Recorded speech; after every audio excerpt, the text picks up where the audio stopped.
Hello everyone, welcome to the presentation on OSPF. OSPF, which stands for Open Shortest Path First. OSPF is a protocol that helps routers in a network figure out the best, shortest path to different destinations.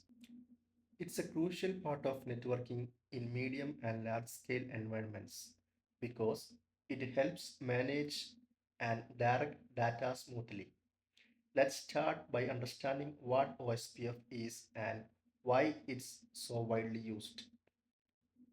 OSPF is an interior gateway protocol. This means it's used within a specific network or autonomous system to help routers to find the best paths to various locations within that network. Compared to the older protocols like RIP, OSPF is faster at updating routes when changes happen. It's also scalable, meaning it works well for large networks and it avoids routing loops which can cause data to get stuck or lost. So next, let's look at the key parts of OSPF that make it work.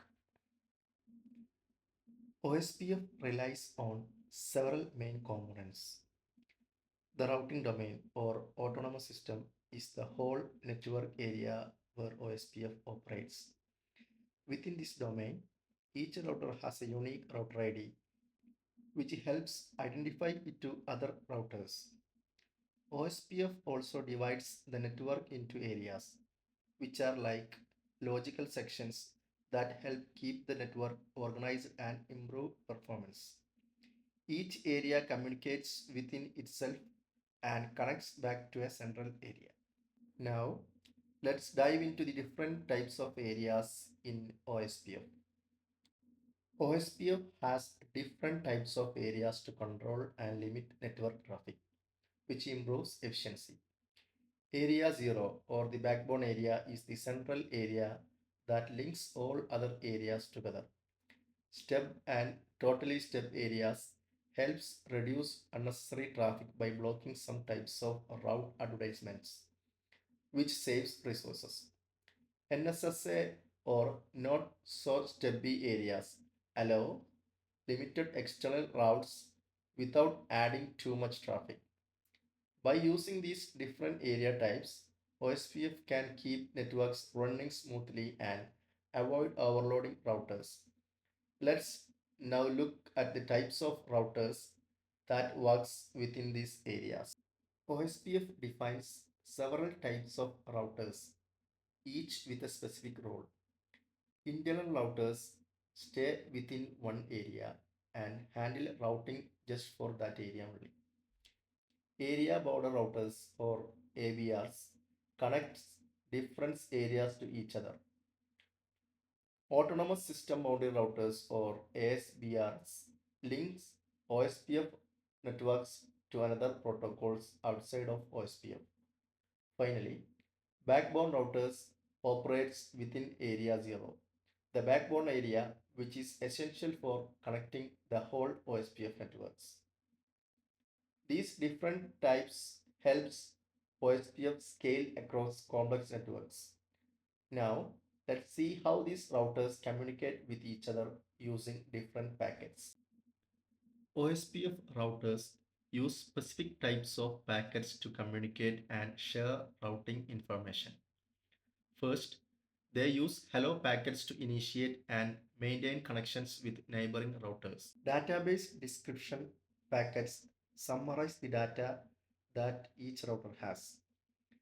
Link state request or LSR asks for specific updates from neighboring routers, and link state updates LSU provides these updates.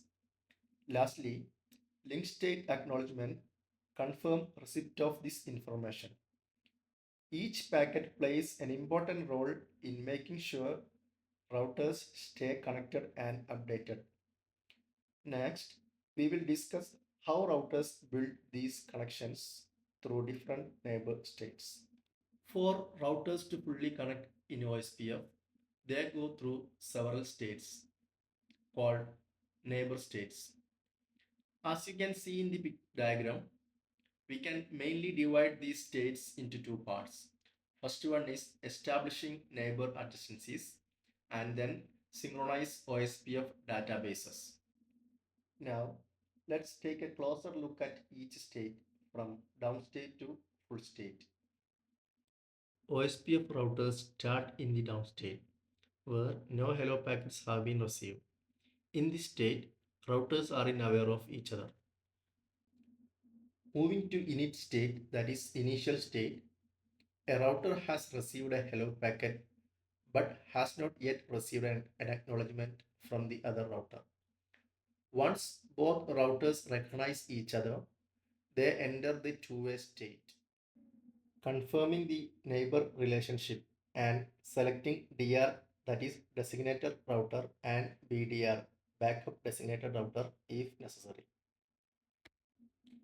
In the final stages, the extart state sees routers negotiating master-slave roles to organize data share, followed by the exchange state, where they share summaries of linked state databases to identify any missing information. In the loading state, routers request and update any missing data to ensure consistency. Finally, in the full state, routers have fully synchronized databases and are completely connected, enabling efficient routing within the OSPF network. Let's move on to the types of networks OSPF can support. OSPF supports different network types, each with unique characteristics. Broadcast network like Ethernet allow routers to find each other automatically, while non-broadcast network like frame relay require manual setup. Point-to-point networks allow direct connections between routers without any special requirements. Point to multi-point networks let one router connect with several others without needing additional configuration. OSPF adapts to these types, ensuring it can work across various network setups. Now, let's talk about how OSPF advertise routers through link state advertisement or LSAs.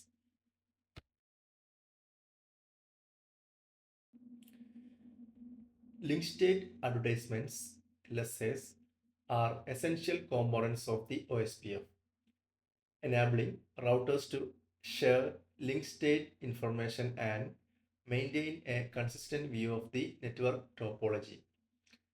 There are several types of LSAs, each with a specific function.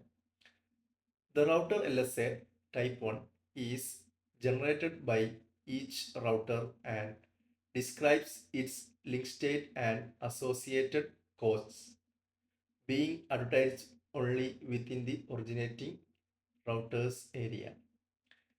The type 2 network LSA is created by the designated router in non-broadcast multiple access networks, summarizing the link state of all routers in the network segment and also confined to the DR's area. The network summary LSA type 3, originating from an area border router, describes routes to other OSPF areas and is shared with all areas except totally stubby area and not so stubby areas. The ASPR summary LSA type 4, also from an ABR, informs other areas about routes to an autonomous system boundary router, that is ASBR, while excluding the areas where the ASBR is located.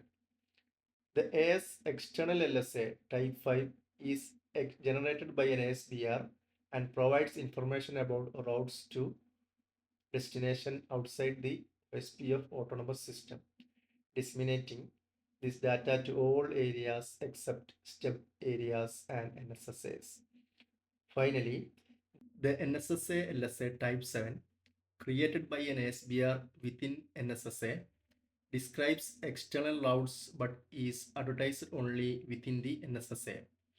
Together, these LSSAs enable efficient routing and accurate network topology maintenance in OSPF, ensuring that routers can communicate effectively and make informed routing decisions. Now, let's look at the three main steps OSPF routers follow to complete their work.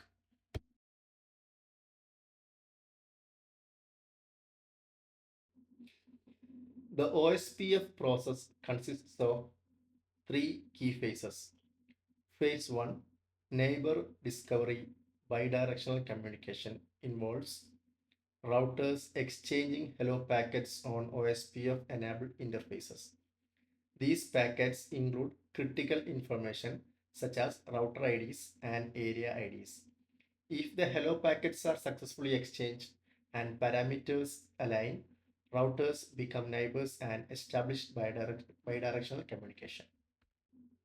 Moving to the phase 2, database synchronization to fully adjacency focuses on synchronizing linked state databases through the exchange of LSAs using packets like DD, LSR, LSU, and LSA acknowledgements.